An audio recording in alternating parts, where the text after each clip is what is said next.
My name is Sonia Brockington. I'm the course director for the Graduate Certificate of Humanitarian Health at the Centre for Humanitarian Leadership.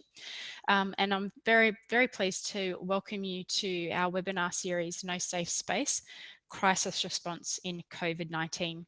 And today we have a health focus as you would know. Firstly, I would like to acknowledge the traditional owners of the lands upon which we meet and pay my respects to their leaders of the past, present and emerging, and any Indigenous people that we have joining this webinar today.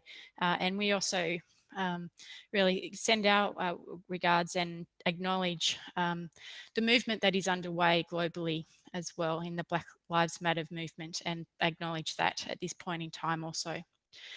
So this is the second webinar in the 4-part series, COVID-19, No Safe Space, and has been developed in collaboration between the Centre for Humanitarian Leadership and the Australian Council for International Development, or ACFID, and the Australian Advisory Group. And we bring together through this series of forums humanitarian leaders from across the humanitarian system to share their experiences of the COVID-19 crisis and how that's impacting the work that humanitarian and development actors are doing globally. Throughout the series, we're identifying issues that are arising from the crisis, and as we know, it really is an unprecedented crisis, and examining some of the challenges and the opportunities that COVID does present. And we will, through our discussion today, we'll also have a look at what are some of the opportunities, what's some of the silver lining that may come from the COVID-19 pandemic. For today, I'm very proud and very happy to be welcoming our co-host to this second session, which we have titled COVID-19 and Health is Flattening the Curve, Costing Lives. And with me today to discuss this topic, we have 3 special guests joining us from around the world. So firstly, we have Sunia Sawayakai, the Deputy Director from Public Health Division of Pacific Community.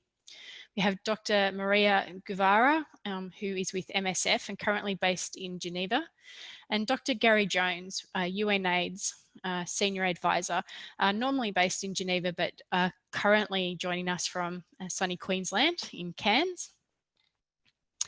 So really pleased and thrilled, delighted to hear the experiences of this group of humanitarian leaders, and very lucky to have you all joining us for today's discussion, given the really busy nature of all of your work. So thank you very much for joining us. We're also really delighted to let people know that we have close to 70 people joining the webinar this afternoon. And through our preparations, we have noticed that we have people from all around the world joining us, including Cameroon, Pakistan, we have Nigeria, Iraq, Somalia, Indonesia, Greece, and Bangladesh. So really warmly welcome everyone to today's discussion. I will just provide a few details about the overview of today's session. So for the first half an hour or so, we will have basically a discussion with our panelists, and that we will be hearing from their reflections and how the COVID pandemic is impacting health programs in their region and also within their organisation. For the last half of the session, we will take audience questions, and this is an opportunity to have a really interactive discussion and dialogue about some of the questions and reflections that you may have from the session, but also from your own work experiences. So please post your questions into the Q&A tab, which you can find at the bottom of your screen as you hover over the screen. We encourage you to ask questions that will be relevant to all panel members and of interest to a broad range of the participants. One of the other things that we'll be doing today is to also have an upvote function. So what this means is if you see a question that someone else has provided and it's a question that you like or would like to hear the answer to, there's an option for providing a thumbs up, and there's a button to click on at that bottom of that screen where you can do that. what this will then enable us to do is to look at the most popular questions, and these will, at the start of our Q&A, form the basis of our discussion as we move into the Q&A section. We'll also be using Twitter as we move through to today's discussion, and the Twitter handle for today is #COVIDNoSafeSpace, and really encourage your comments to be shared via Twitter as we go through. So as with that introduction, we're ready to now move into our presentations from our panelists. We will just take it in turns in the first instance. So first of all, I'm very delighted to introduce Mr. Sonia Soaikai, who is the Deputy Director for the Public Health Division of Pacific Communities. And previously, Sonia was the Senior Advisor for Policy, Planning and Performance. Sonia has spent the last 30 plus years working in the Pacific and internationally in health policy and planning, health systems reform, donor coordination, and project management and hospital infrastructure development with both the Fijian and the Tongan Ministry of Health, WHO headquarters at Geneva, and the Nauru Secretary for Health and Medical Services. Sonia holds undergraduate qualifications in health service management and also a Masters of Business Administration. And like many Pacific Islanders, an avid rugby follower, and long past are his playing days, but still holds a passion for the game. So over to you. My first comment, I should say, in regards to what's happening in the Pacific. So being located in this region within the Pacific context, without question, the Pacific Island countries are really facing a unique set of challenges. And while the Pacific Island countries have very low reported case numbers, current figures from today from the WHO standing at 325 cases within the Pacific, and particularly Guam and French Polynesia, the worst affected. But while these cases are really the envy of the world, and I think I certainly can say that with a number of discussions that I've been having through our partnership organisation, which is Save the Children, that really the envy of the world in terms of the low case numbers. But what also underlies that is a huge number of challenges for the Pacific Island countries. And so, Sonia, for the first question for today, could you just please share with us some of the social and economic impacts on the Pacific Island communities, and describe how you have been seeing some of the health system fragilities becoming exposed by the COVID pandemic? Thank you, Sonia. Warm Pacific greetings from the Blue Continent. Thank you for inviting me to be a member of the panel. It is my privilege and pleasure to be here and to provide reflection from a regional and Pacific national perspective with regard to the Pacific's COVID response efforts. The Pacific economies are generally based on tourism, fisheries, agriculture, and remittances from Pacific Islanders living overseas. The measures undertaken to mitigate against COVID in terms of physical distancing, mass gathering, restrictions, lockdowns, and border closures have had negative impact on individuals and household earning capacity. Part-time work, reduced hours, and sadly, redundancies are the norm. Unlike developed countries, Pacific nations have little to no government social benefits available to those affected. In terms of the subsequent social impact of this on lockdowns, impact is on education. In one jurisdiction in the Pacific, in the 22 countries that we serve, schools have been closed for 4 months. They've been unprepared to deliver remote education, access to essential health services, there's unemployment, and we've also seen anecdotal increase in the level of the numbers of crime. We are all fully aware of the tensions between health and economic sectors.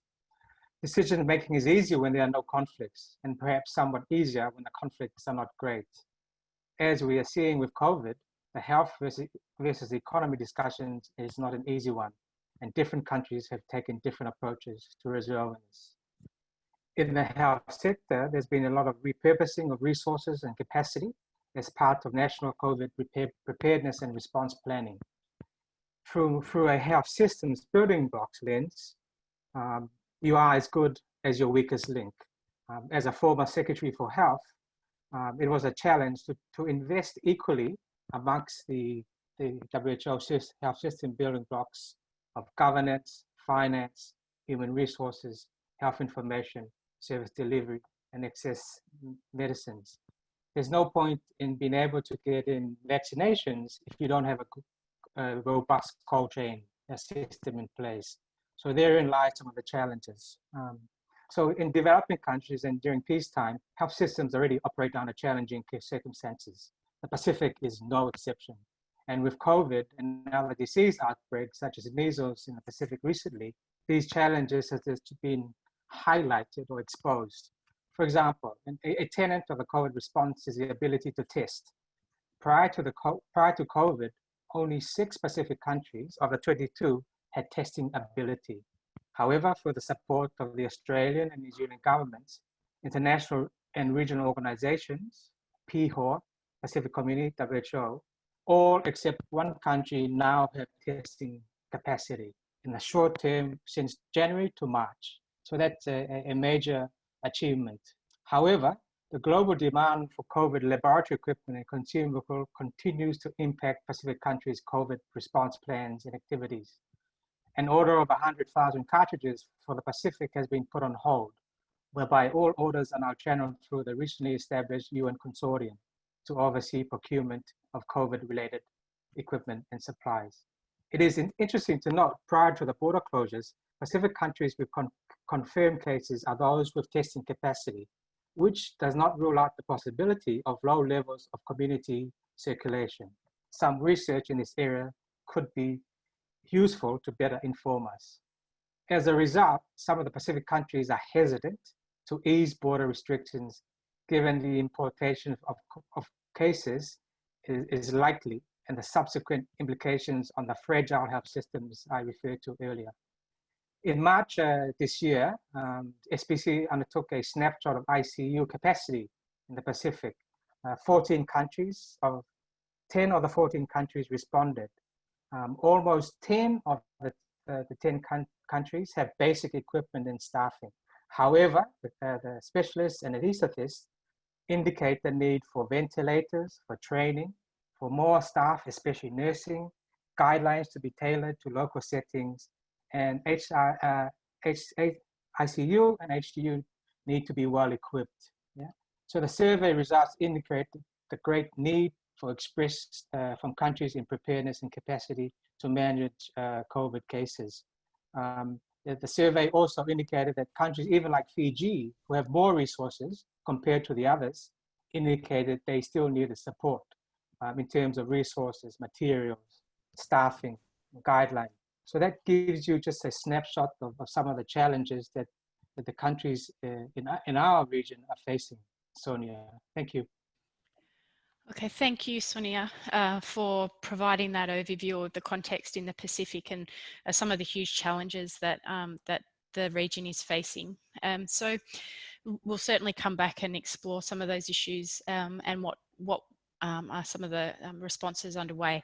But now I would like to introduce to everyone Dr. Maria Guevara, who is a pulmonary and critical care specialist is a senior operational positioning and advocacy advisor with Médecins Sans Frontières, MSF, and currently based in Geneva. Previously, Maria has been the senior coordinator for attacks on healthcare and the MSF regional humanitarian representative in Asia 2012 to 2017. Serving also as a member of the advisory group on reform of WHO's work in outbreaks and emergencies in 2015. Her fieldwork is extensive and has taken her to Liberia, Guatemala, Haiti, DRC, Central Africa, Southern East Asia, and USA in both emergency and stable settings since 2004. And her current work is focused on global health, response to emergencies, and planetary health. And Maria has a diploma in tropical medicine and a master's in global health policy. So Maria, one of the things that MSF is well recognised as one of the leaders, if not the leader, in emergency health and humanitarian response globally. And this is not the first time that the organisation has responded to outbreaks of infectious disease, Ebola, cholera, measles, etc. And despite this expertise that MSF has, the COVID pandemic is posing unprecedented challenges to your organisation as well. So really interested to hear from you. What are some of the challenges and the trade-offs and adaptations that MSF is implementing at the field level and in organisational operations as well? Great. Well, thank you for this introduction, and a very good morning, everyone, or I guess that's a good afternoon in Australia.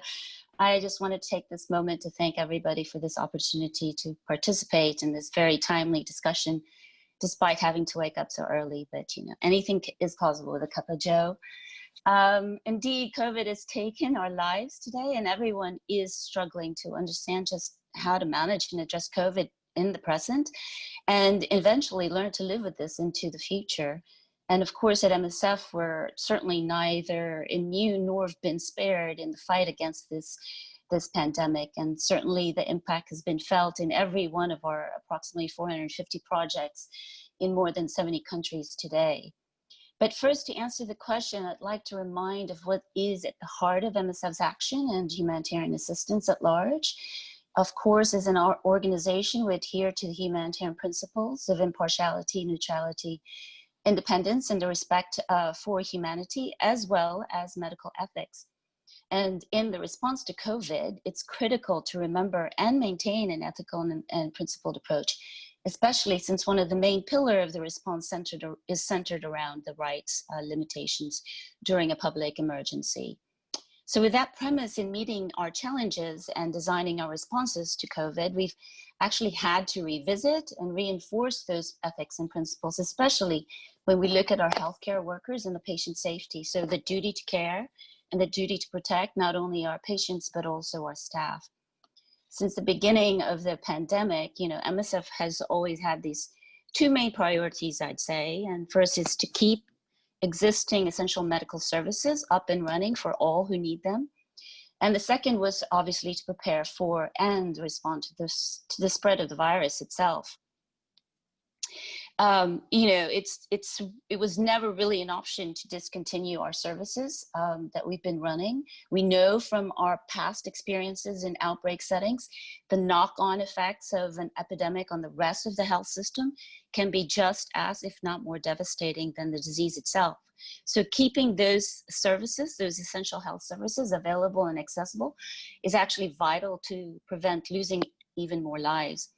I mean, just to go back, to remind about the Ebola outbreak in West Africa in 2014, we did see maternal child services, vaccination programs, primary healthcare facilities closed down, with healthcare workers being affected themselves. I think it was like 890 in count. Partly that was due to a lack of PPE and training. That experience is obviously very important in the way we're going to design and adapt to COVID. We know that from that, without staff, without access to the facilities, an already tenuous relationship with the public, and the trust will obviously drop. We know also in the studies a year after, in West Africa, there was an increase in maternal mortality and stillbirth for about like 38% in Guinea and 74% in Sierra Leone and 111% in Liberia, pre-Ebola rates. So of course we were already bracing for impact of the COVID as it starts to wave through in the humanitarian hotspots where we're working. And so we're monitoring that really, really closely today and the signal the disruptions. And what we've seen today, in the past and today, is obviously the weakened health systems because of years of destruction is making it a struggle. There's already increasing lack of safe referrals, discrimination, stigma, and exclusion, and the unequal distribution we're already starting to see as well. We've already met the lack of coordination, the leadership, and the preparedness. We know that this COVID is affecting everybody in massive, in a scale that we have not seen. There's also lack of capacity to surge and staffing challenges. We're seeing that, and we're being affected by that. We also know the lack of funding, and the risk of diversion of the resources and lack of transparency in how those resources are actually distributed. What we know, though, like in DRC today, the thing is these countries are already meeting emergencies pre-COVID. So if you just take Congo, you have 2 simultaneous Ebola outbreaks that we're all also responding to, one in the eastern part, one in just for the last year and a half. And then you have new cases in the equatorial just in the last few weeks, on top of which is a massive measles outbreak. So we're trying to run that as we're trying to set up for COVID. So name an emergency, it's there. So what we're trying to do is obviously adapt as our second line. And part of that adaptation is actually expanding projects in countries where we're not usually going to or responding, like Italy, Portugal, Spain, Switzerland, even where I'm sitting. And even in the US, as an American, that is very surprising for me. And I've just come back actually to open a nursing home, support on proper infection prevention and control and stress management in Detroit. So it's quite a surreal situation to have to support in these settings where you would consider it not necessary. But other innovations we've done and adapted, we've increased availability of telemedicine, for example. We've provided online infection prevention and control trainings. We've run health promotion campaigns on social media, and even managing traditional healers through a WhatsApp group. In the TB project we have in East Watini, we've installed the video observe therapy, provided smartphones to our patients to take a picture and then send the video to be checked by a nurse. We've set up telephone hotlines for mental health support. So all these adaptations are great, but unfortunately, despite all the efforts, we have had to close some projects. And we know that that's not the best way to do, where it's temporarily closed. But the lockdowns and travel bans have made it especially challenging to provide the human resource and the logistics supplies to the facilities. It really has not been easy, but we're adapting as everyone else is. I'll just stop there for now. All right, thank you, Maria. And also, I think just to acknowledge some of the unfortunate instances of attacks that MSF has experienced in Afghanistan in recent weeks, and really just acknowledge that as well, on top of the difficult circumstances. So I'd like now to introduce to you Gary Jones, Dr. Gary Jones, who is with UNAIDS and is a senior advisor, usually based in Geneva, but currently here in Australia. Gary's background is with the United Nations and NGOs, private sector and academia, where he has engaged in humanitarian settings, fragile states, and emerging and advanced economies. Within the health and related sectors, Gary has experience in policy, advocacy, and operational research related to social determinants of health, livelihoods, and well-being involving all aspects of the program cycle. Currently, Gary is focusing on normative guidance and implementation strategies for at-risk populations regarding disaster risk reduction, climate change, adaptation, social protection, population displacement, and migration. So with the financial and human resources increasingly scarce, and both Maria and Sonia have referred to this in their introductions, and now there's a greater emphasis in new ways of working, such as pooling funds to cover for essential healthcare. So forging partnerships among diverse stakeholders brings a fresh energy and unites around a sense of purpose. But it also means a new emphasis on consensus, and which may not be in everyone's best interest. So Gary, matters of sexual and reproductive health can be controversial, and especially if it includes abortion and age of sexual debut. And so how do you find this common ground with such different viewpoints and starting positions? And what are the consequences if we do not find this common ground? Okay, thank you very much, Chairman. Good day, everyone. It's a pleasure to be here. Thank you. Yeah, thanks for the question. And there's no easy answer. That's the quick answer. Discussions concerning sexual and reproductive can touch on sensitive issues, and engaging in open, honest discussion is difficult, challenging at the best of times. Probably because it involves perceptions of moral correctness regarding such things as abortion and age of first sex. These are not issues in the best of places to discuss. But often it's precisely this, it's the moral judgment and not specifically the health outcome that drives the agenda. And this is coming over time and again, we're seeing in the global response to COVID-19. Talking about sexual and reproductive health will ignite passions like nothing else. And divergent positions will be fiercely defended because it's a case of what's right and what's wrong, what needs to happen and what shouldn't. Finding consensus, of course, is much easier amongst like-minded people. But it's when the audience represents mixed and divergent constituencies, which is becoming increasingly the case, and notably since the advent of COVID-19. Partly this is the way of working, partly to do with donor directives. It's a new way that we have to come to terms with.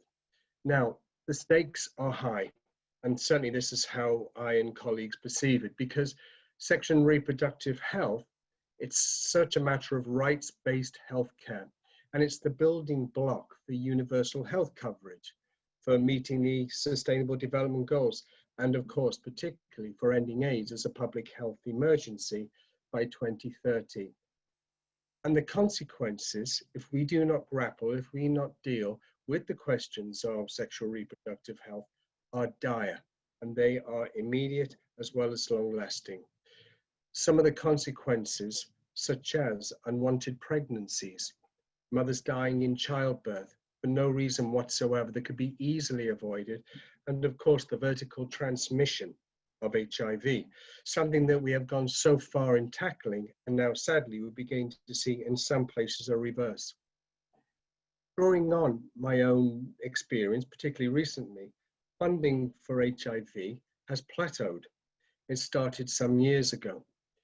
And now it's a matter of grave concern for many of us, that for all of us, I should say, that among some groups, for example, young slum dwellers, HIV prevalence is on the rise again. HIV has been placed in many places broadly within the context of sexual reproductive health, and it's a matter of conjecture whether this has given us the results we want. The jury is simply out on that. And I guess if we're truly honest, we've had at times to water down some of our more hard-hitting messages on prevention, treatment and care for HIV. For example, the issue of comprehensive sexual education for school children, the widespread availability of condoms, both male and female, and the availability, the accessibility of contraception, again, for young people. These are very difficult issues, and they get right to the heart of what we consider as the correct code of conduct. But we have to do this, if you will, this improvisation. We have to take a good look because we have to move on. What is worst is taking no action whatsoever when people will not budge. And of course, partly to do with this is that we have to learn some fairly serious skills in communication. But this is the politique real. This is the reality we're up against. For example, when it comes to abortion, and this is a generalization, we emphasize the clinical management of abortion, the provision, the availability of suitably trained personnel, and the provision of trauma counseling as and when required.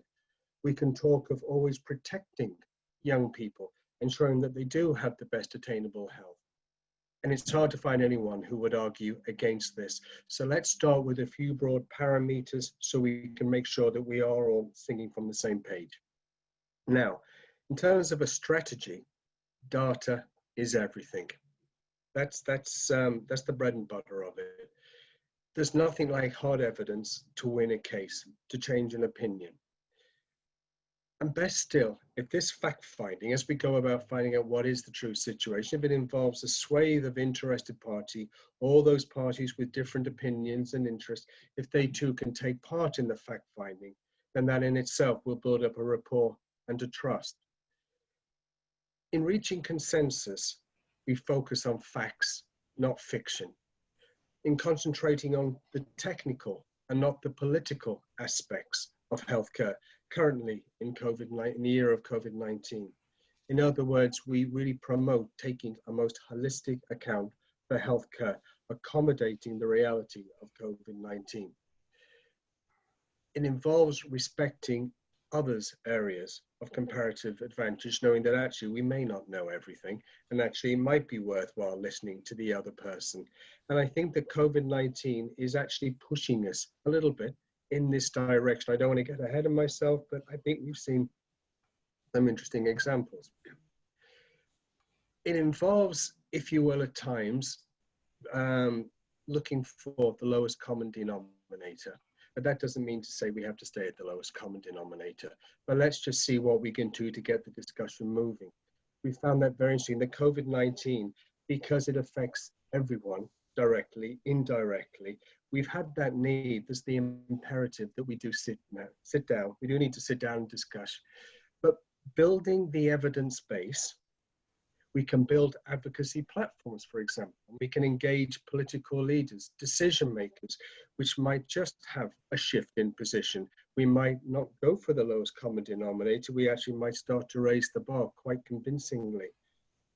It's a genuine willingness to try things differently. And that is something that I believe COVID-19 has actually beckoned us all to do, is to take a hard look at how we do business, how do we reach the consensus, and how do we actually move forward. Plenty more, but I'll stop there for the sake of time. Thank you. Okay, thank you, Gary. We'll continue just with you for a moment, if that's okay.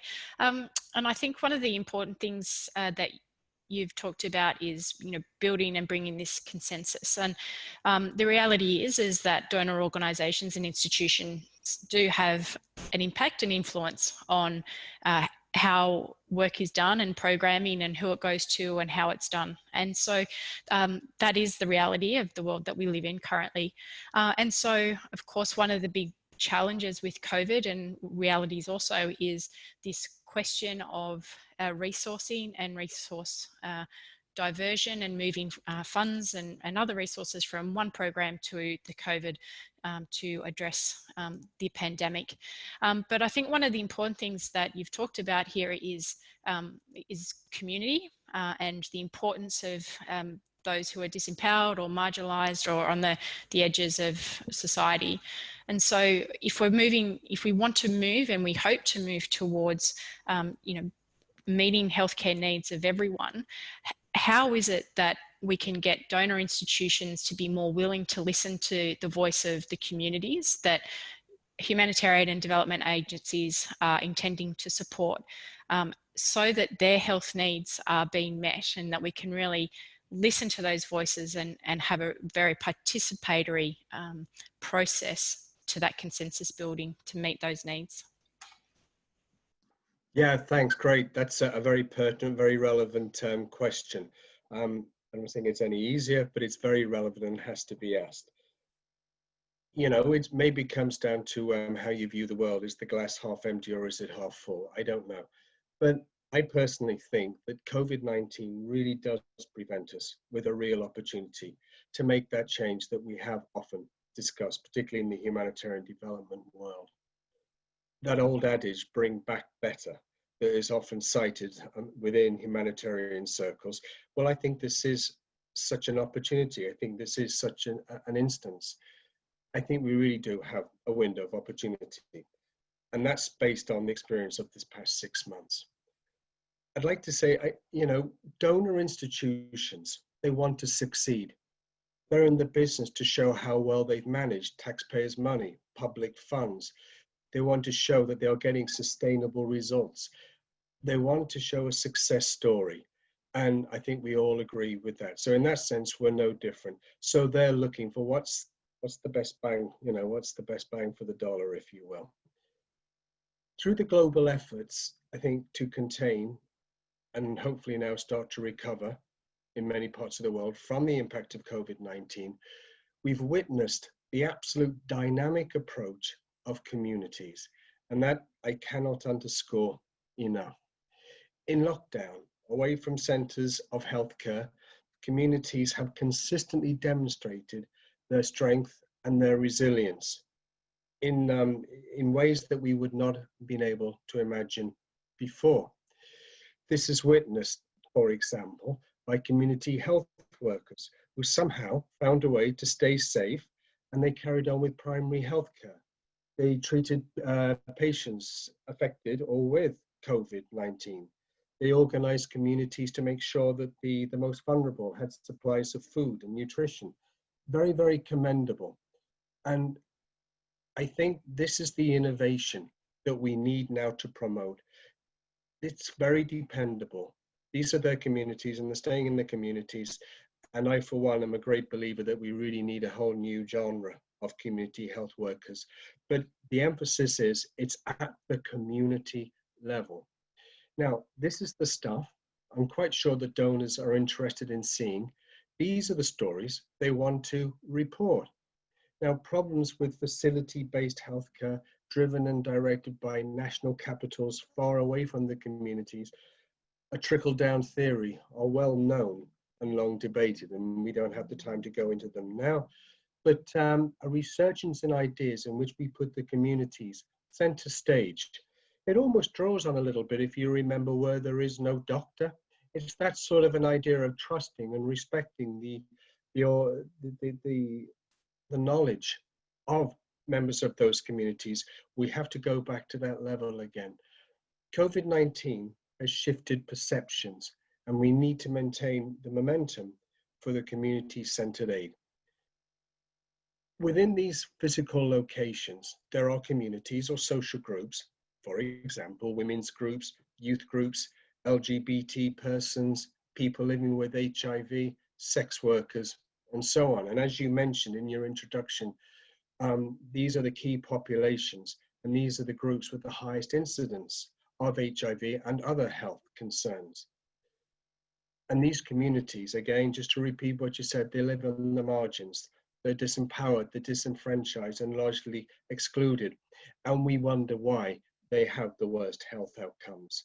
It is precisely because they are not mainstream. Now, what we think we'd like to see now is that we need to give better prominence to their voice. They've had to raise their voice in order to survive this pandemic. And I think it's very key now that we continue on strengthening that voice, because things have happened and positive things have happened, have changed. Now, it will never be an easy or even playing field. I mean, that much we know. So again, I don't want to paint some picture of a utopia here, owing to the prejudice against these particular groups and the patriarchal nature of community life. But we are seeing movement in that direction, and it's a gaining of rights. It's a claiming of rights. Donors use the language of rights. Donors love the language of rights, and everybody working with humanitarian development and aid, they should consistently use the language of rights. In the era of COVID-19, we've had large debates about let's make a people's drug, let's make a people's vaccine, let's make sure that it's not the rich and powerful who first get the drugs, who first get the concern. Let's have a real equity, let's have a real equality in approach. It's not just those living in urban centers, it's those living in the urban informal slums, for example. So the language and the beliefs, and I think the policies are out there. And it's up to the likes of us, the humanitarians, the HIV and social activists, the key populations, to step up to claim with, for, and behalf of those communities. It's a case of providing, if we need to, that political space. So yes, I think that just might be the first signs of a true participation from COVID-19. I don't know how far it'll go, but at least we've started. Thank you. All right, thank you, Gary. And I think some of those points that you raised around the community involvement were certainly part of our initial, our first seminar in this series, which was very much focused on localization and some of the experiences of people who are based in Africa, Indonesia, and in the Pacific, and each of them shared their experiences of that real community engagement, that community resilience that you talked about, and how important that has been to supporting and responding to COVID. So I think with that, we'll move now to Sonia. And Sonia, you have worked closely with health providers and communities right across the Pacific. And certainly one of the things that's coming from WHO and across many agencies is this importance of the continuity of essential services. So can you give us some insights into how COVID is impacting some of the provisions of those established programs, such as vaccinations, such as maternal child health, feeding programming? What's happening to those programs in the Pacific Islands? Thank you again, Sonia. My response to the question posed is primarily from a regional lens, recognizing the value add SPC offers.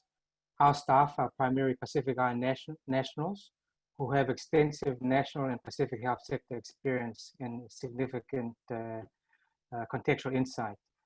In response to the COVID pandemic, a joint incident management team was established and is coordinated by the World Health Organization office in Suva, and includes representatives from UN agencies, UNICEF, World Food Programme, UNFPA, Australia's DFAT, New Zealand's MFAT, the Asian Development Bank, and also the World Bank and International Federation of the Red Cross. The IMT has 5 pillars, and each pillar has a set of cells that are tasked with specific responsibilities. So at the outset of the pandemic, the joint IMT adopted a push approach where projections for critical supplies, PPEs, masks, shields, sanitizers, contextualized global guidance for the Pacific, and technical assistance were provided to the countries, giving the countries an opportunity to start their planning processes. From the 31st of Jan to the 17th of March, when the border closure started to kick in, the joint IMT deployed 40 technical experts to 14 countries, which equates to 658 days. So that just indicates the significant amount of work that was done in such a short time, but conversely also reflects the needs of the countries for external support. With the lockdowns in force, country support continues remotely. It was also an opportunity for us to validate previous plans and renew requests for assistance. And this validation process has again identified some key areas that the countries require support in. And these are disease transmission modeling, risk comms, public health operations and planning and response, laboratory testing and diagnostics, not surprising, clinical case management. Both Gary and Maria referred also to the requirement to ensure essential health services continues to be made available. IPC is very key. Maria also touched upon telehealth and telemedicine, epidemiological surveillance, and emerging operating centers. So there are some similarities in what the panelists have shared, which is good in a sense. The Pacific Island leaders recognized the challenges, and they approved. I mean leaders here as heads of state approved the establishment of the Pacific Humanitarian Pathway for COVID-19. The primary purpose of the PHPC is to provide an enabling political environment to provide this high-level oversight and dialogue for members. A request to facilitate the medical and humanitarian assistance related to COVID-19. A ministerial action group was established, supported by a regional task force. And I'm pleased to report that the MAG group met yesterday and considered 5 regional protocols, again with the thinking to facilitate support to the countries. And these the protocols cover deployment of technical experts, customs, clearance, immigration, and repatriation. we recognize national administrations have afforded significant time and resource to their COVID preparedness and response activities. However, we must be mindful, as Maria referred to, there must be ensure continuity of non-COVID essential services, maternal child health, immunization, nutrition, inpatient services, allied health, and so forth. And in our efforts to ensure this continuity of health services available, the Health Service Delivery Cell of the Joint IMT have taken the recent global guidance from WHO, UNICEF, UNFPA, which cover all the key areas or domains in the health space, and contextualize that and have now disseminated it to the Pacific. And just an example, for diabetic patients, we are recommending that they be given an extra month of supply for the medication, so that they don't need to come back to the healthcare system, and that the lessons, the contact, and we provide and encourage the country to provide remote support, whether it be through a telephone or through internet where it's possible, or social media platforms. Again, these are some of the options that we must ensure that the essential health services continue, recognizing that the attention is to COVID, but we must not lose sight of the fact that we have a business as usual set of operations that need to be offered to the members of the public. Thank you, Sonia.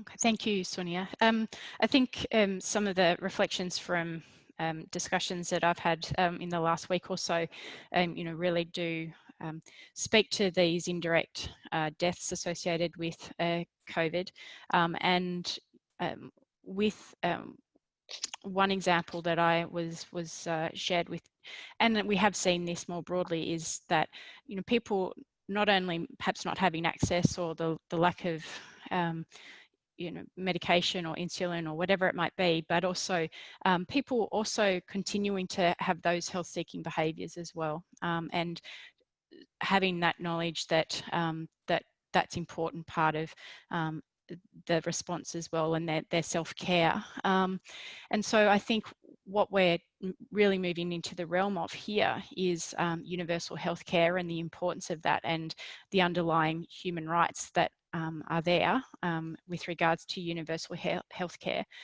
So Maria, looking to your experience with MSF, what's MSF doing in terms of these essential healthcare services and provision of universal healthcare, and its relationship to how we as a global community can work to continue to achieve the SDGs and securing health in the longer term?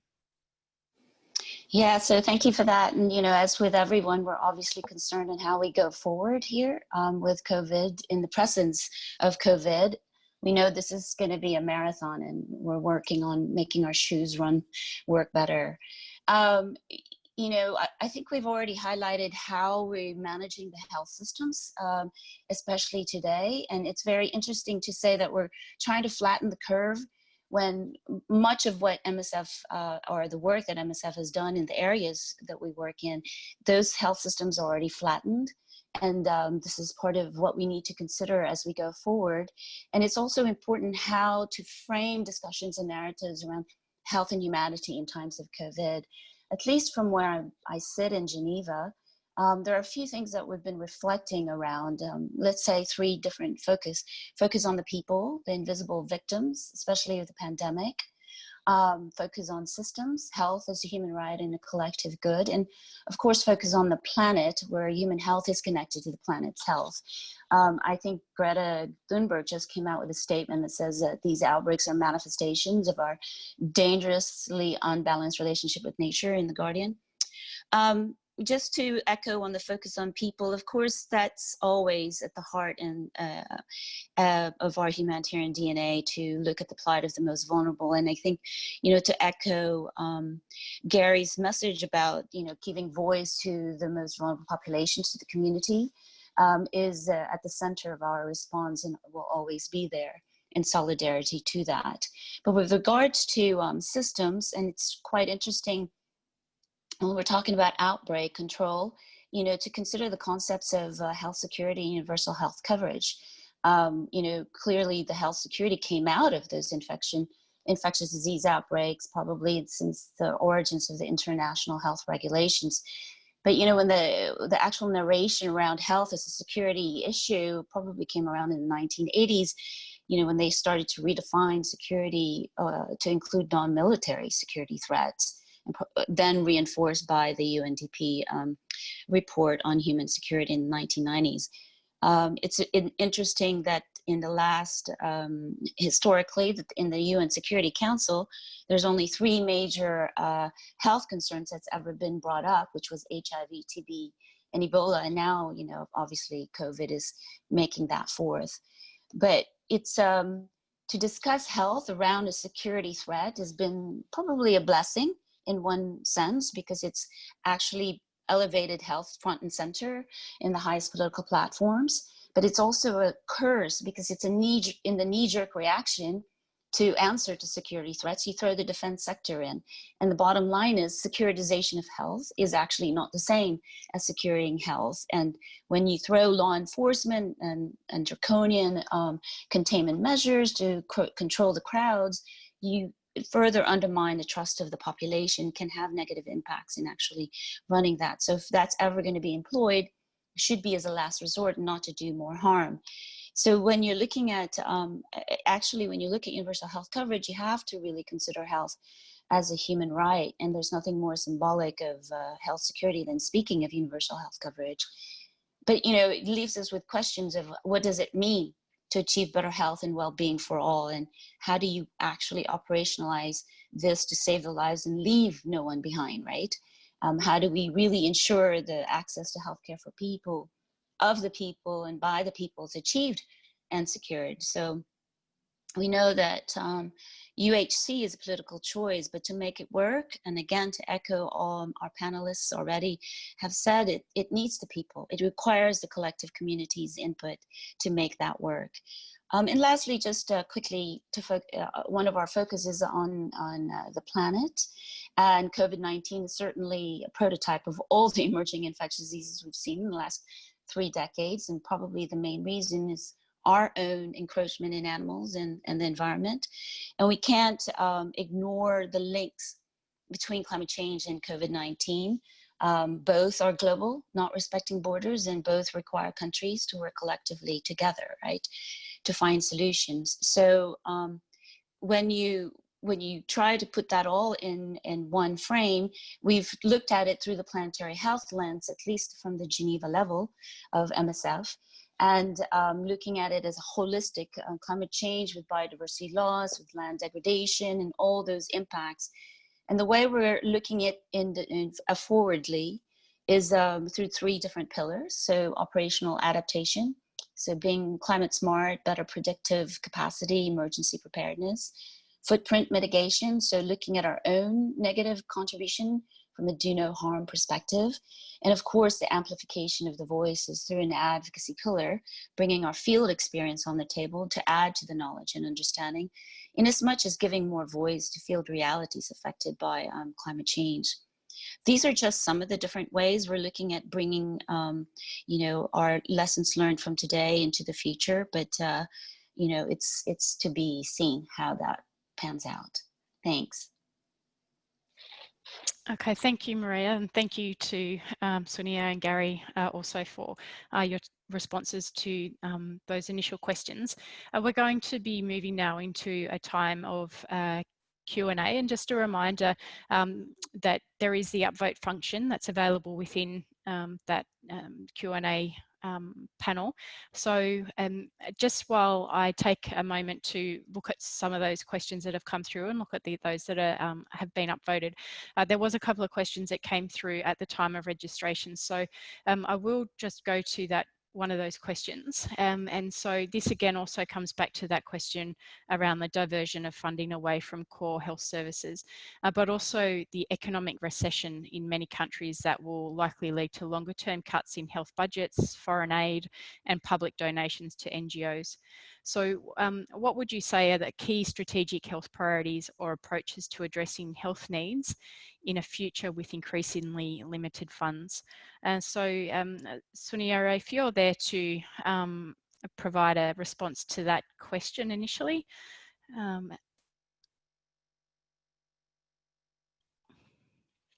Or Gary, perhaps we might ask you to lead off on that response if that's okay. So how do we function in a world where there's less funding, austerity measures, to be strategic about that, to try and address the health needs that we will face? Thanks very much. Yeah, I mean, this is what it's about. You've gone to the heart of the matter. And, you know, we just got to be realistic, and we've just got to see, are we going to be able to do everything that we had hoped to do in the current climates of COVID-19? And I think just the sad reality is no. Now, whether or not that means that we are not going to meet the Sustainable Development Goals or the other very laudable, you know, objectives, goals that we have concerning health, that has to be rethought. But I think that, you know, a new reality demands new ways of working, new ways of thinking. It needs innovation. We might just find that, for example, you mentioned it earlier, pooling funds amongst donor agencies. We might be able to start generate those sorts of levels of funds that we require in order to pull us out as quickly as possible from the recession, from the health emergencies that we're seeing. So again, I think we've got to explore from the donor angle, what are the mechanisms that we can now start to draw on. Maybe we need to go more for trust funds, for example. Maybe it should be more at the regional, less on the national level. I think we need a very strong think tank in order what you know, how we're going to do it.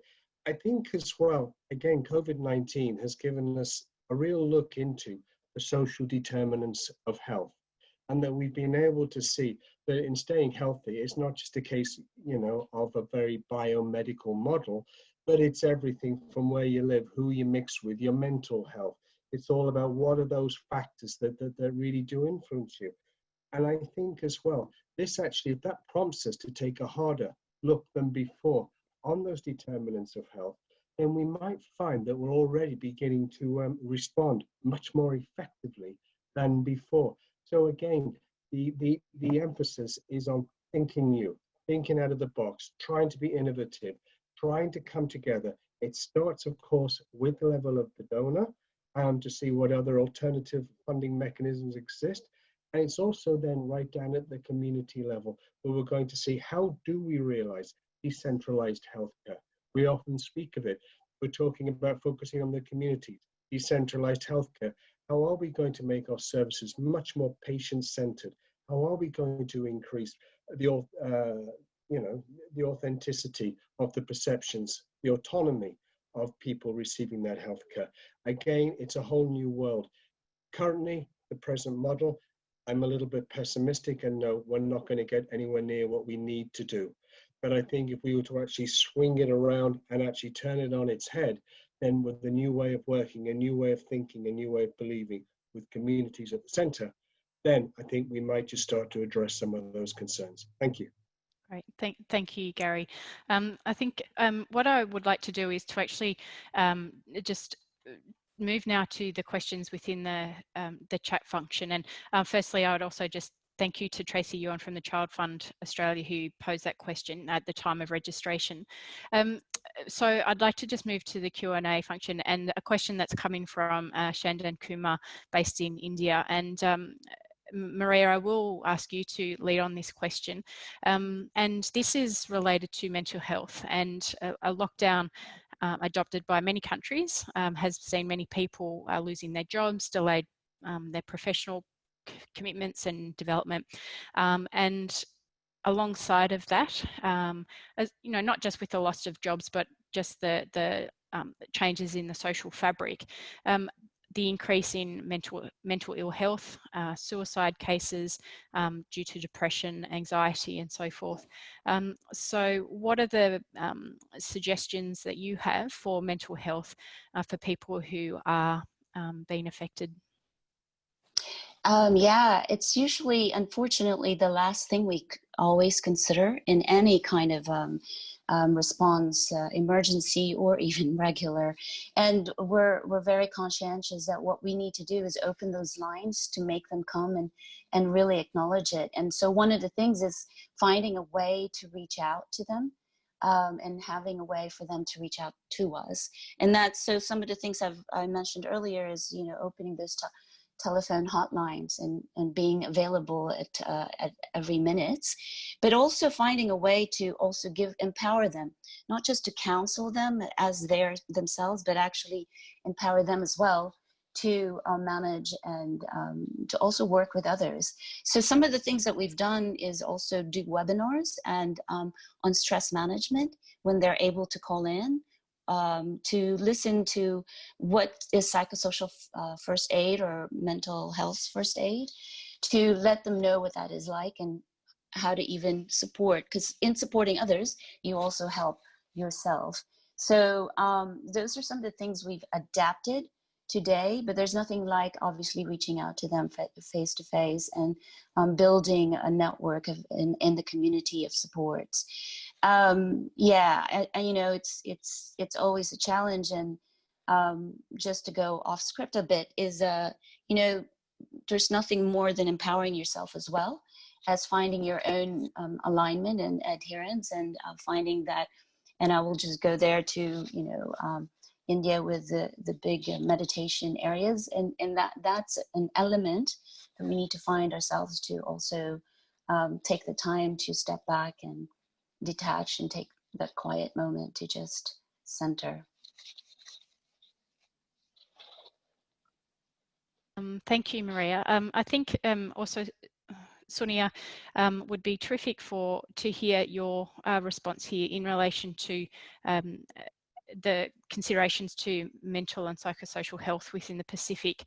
And then we'll then come back to you with another question around donor funding in the Pacific as well. So firstly, mental and psychosocial health within the Pacific. Yeah, I think probably just echo what Maria has shared. I think that's always something, the last things that we consider is the mental health and social well-being of our staff and also our communities. But through the Joint Incident Management team, we have a mental health and psychosocial cell that is made up of members from UNICEF, UNFPA, and WHO, providing guidance to the countries, and also using the civil society networks, as well as Red Cross networks in the Pacific to reach out to the communities. And also what's become apparent through some of the work we've done with our clinical service networks or clinical organizations in the Pacific, that's a big concern amongst the healthcare professionals. So we are working through the Oceania Mental Health Group to provide services and guidance to the both professional and to the communities. But yes, it's making sure that there are platforms and modes of communication available to those that need the help in this key area that is often neglected. Thank you. Okay, thank you, Sonia. And so as I'm looking at some of the questions that have been coming in, I think a lot of these, or some of the questions are questions relating to engagement with donors and the utilisation of funds, and how to utilise those funds into non-COVID related projects and programs. And so I think there's, to try and bring these things together, I think I'll draw on one of the questions from John Edwards here, which is around not so much about the resourcing itself, but more about the how, and what is the mechanism for this to addressing these other health needs within your communities. So not so much about the funds itself and the resourcing, but it's the mechanism of how we make it happen and operational. I mean, that's a good question, Sonia. And I think the donors, if you want to call them that, if that's the right term for them, recognize that there's a support for the initial response to the COVID pandemic. That the ADB and World Bank recognize that that's not their place. They want to support the long-term investments in the health sector. So they have made through their fast-track funding mechanism available resources to support the broader health sector, but using the COVID as a springboard, using the COVID pandemic as a springboard to attract the resources to the other key areas of the health system that continues to need support. So that's an opportunity that we are encouraging, but we also recognize the absorptive capacity of the countries to be able to receive the money and be able to implement activities. So again, it's a good problem to have, but it's trying to see how best we can make use of the resources that's available in the donor community. We have been very fortunate with the flexibility that the DFAT has been providing to our program through in SPC, and they've basically just given us additional funding on top of our agreements, existing agreements, to provide both COVID and non-COVID support that's required. So yeah, I mean, from a regional organization perspective, I think we have been reasonably satisfied with the level of engagement and communications with our key partners. I can't say that for the others on the panel, but this is where I'm sitting at. And I think the proof of the pudding is what gets to the country, what the investments reach the countries, and it's not hung up in an organization or an institution, but we need to see that translated to tangible improvement of outcomes at the ground. Thank you. Okay, thank you, Sonia. I might continue on with this question, actually, Gary, and bring you into to hear from you on your response related to this and about this, the operationalisation and mechanisms that will be potentially effective to address these wider issues of COVID, but also the other non-COVID effects.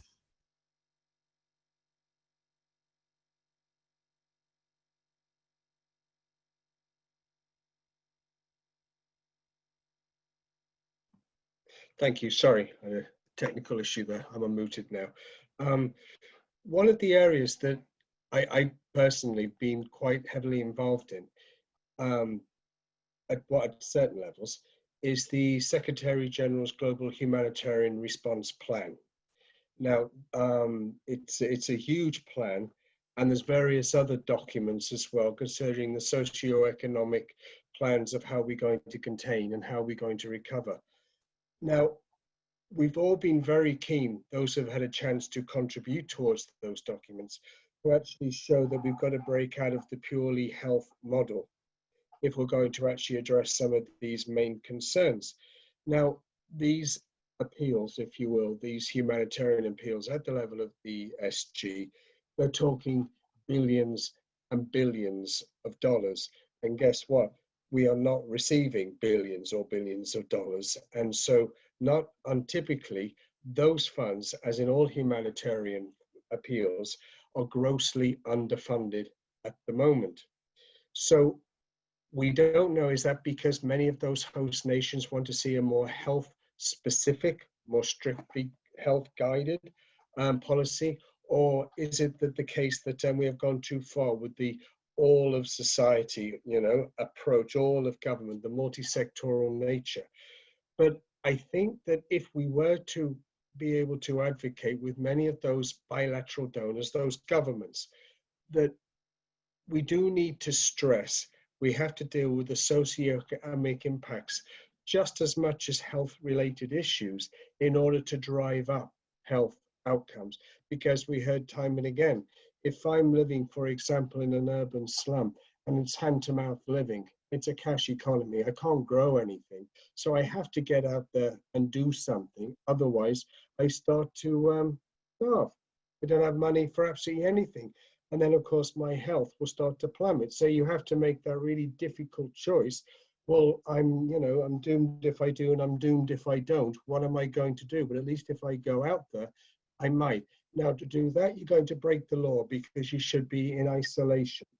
So I think, again, we have to start coming up with some very realistic ideas of how we're going to support socioeconomic recovery and put it on a par with health plans writ large. And we need to start very much at the level of the Secretary General and this Global Humanitarian Response Plan, the Socioeconomic Response Plan. And it's up to us, the practitioners, to make sure that it gets to where it needs to go, that it does fund those community initiatives. I hope that addresses somehow your question. Thank you.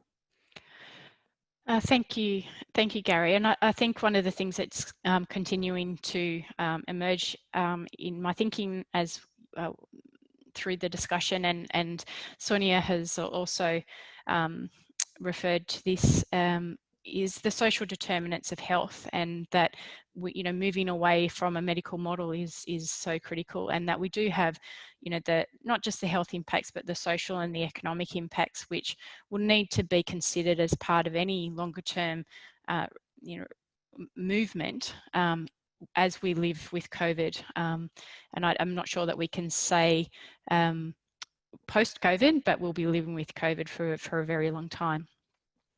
So I'm conscious that we have got some other wonderful questions in the chat box that I feel like we're not going to get to, but I really wanted to also come back to this question of the opportunities and what is the silver lining that there is available to us. And I think all of you have mentioned it in some way, that COVID does provide enormous challenge, but it also provides some opportunity as well for how we move forward. And so I think one of the things that is very clear, that some of the Western countries have very fortunate to have social protection mechanisms. That's not necessarily the case around the world. We've talked about the social and economic impacts. We've talked about changes to the ways of working, remote management, different models of healthcare provision, and some of those inequalities are becoming more and more evident and stark the further and the longer this pandemic goes for.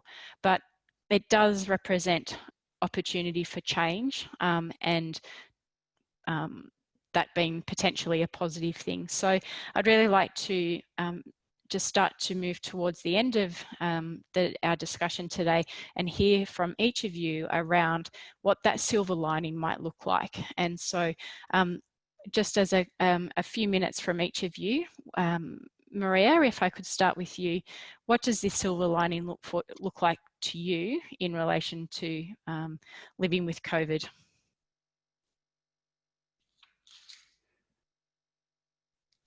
Yes, yeah, well, it's very interesting. But first, I think when you look at silver linings, you need to understand where we're coming from. And, from MSF, we keep saying that we're addressing humanitarian crisis upon humanitarian crisis. But what I've always said before is that what we're probably approaching now and going back to the concept of humanity is a crisis of humanity. And so one of the things that seems to be coming out of COVID is that it's highlighting the need to go back to that basic.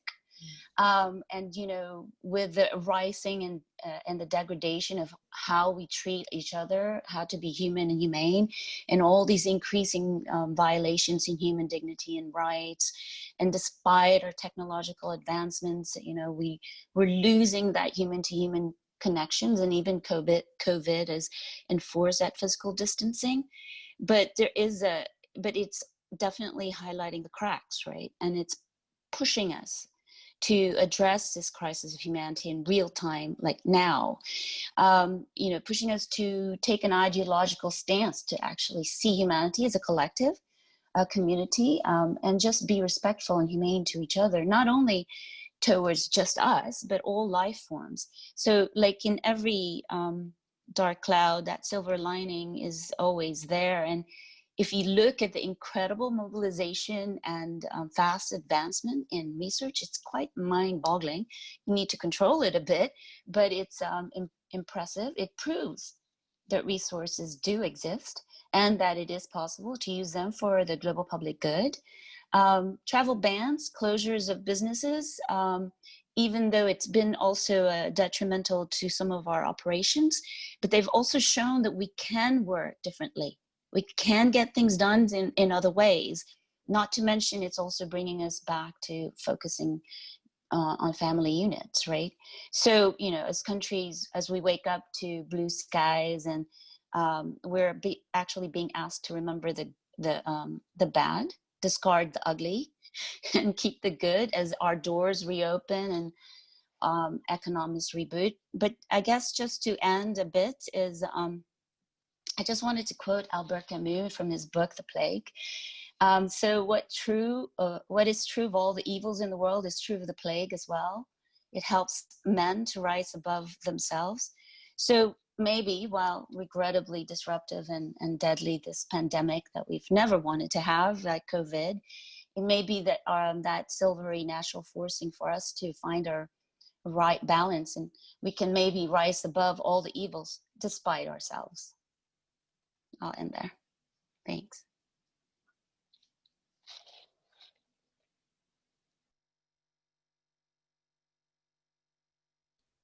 Thank you, Maria.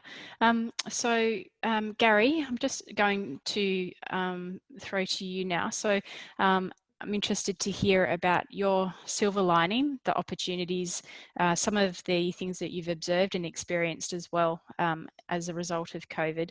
And what does that look like for you as we move forward? Yeah, thanks very much. I mean, thanks so much, Maria. That was absolutely phenomenal what you said. So 100% behind Maria's sentiment, and thank you for saying that. So that's my starter, is that. And I think on a more practical level, the silver lining is that it's time to wake up, and it's time to just take a hard look at ourselves. I mean, we're all very, sort of we being in the international community, when we do our development work, we're all very often self-congratulatory, and we're saying what a great job we're doing, and we write these shiny reports and et cetera, et cetera. And then when we actually look, and as Maria said, the cracks are opening. We've seen reports where it's basically, I read one report, if I may, from an African country, and it was basically saying that when we look at the size of the slums, forget it. We can't do anything. We can actually come up with it. You can't do social distancing. You can't do that isolation. You can't do that lockdown. And it's so simple. So what's going to happen? Well, then the disease, it'll be the community spread of the community contact, et cetera, et cetera. I'm hoping it'll make us now, for goodness sake, let's look at what's working and what's not going to work. We all absolutely heartfelt towards we must get universal health coverage. We must end AIDS. We must do all of these things. But I think that it's a reworking now of the whole humanitarian development agenda. And I think bridging the humanitarian and development agenda, again, is absolutely critical, because we talk of this is the emergency, this pandemic is now a global emergency, which of course it is. And I like the way that many of the development actors are responding through that nexus, if you will, of humanitarian development. I think that would be a good thing. That's a silver lining. But now when we come to do our resilience building at community level, let's keep on that track. Let's keep those same development donors digging out those roots that caused these disasters in the first place. Because, you know, it is a question of governance. It is a question of participation. So take a hard look, reevaluate. Let's just see that in many cases we aren't on track. But those where we are on track, by building that bridge between development and humanitarian actors, let's really promote that. So let's really see, and let's build up a whole new global agenda around that. Thank you.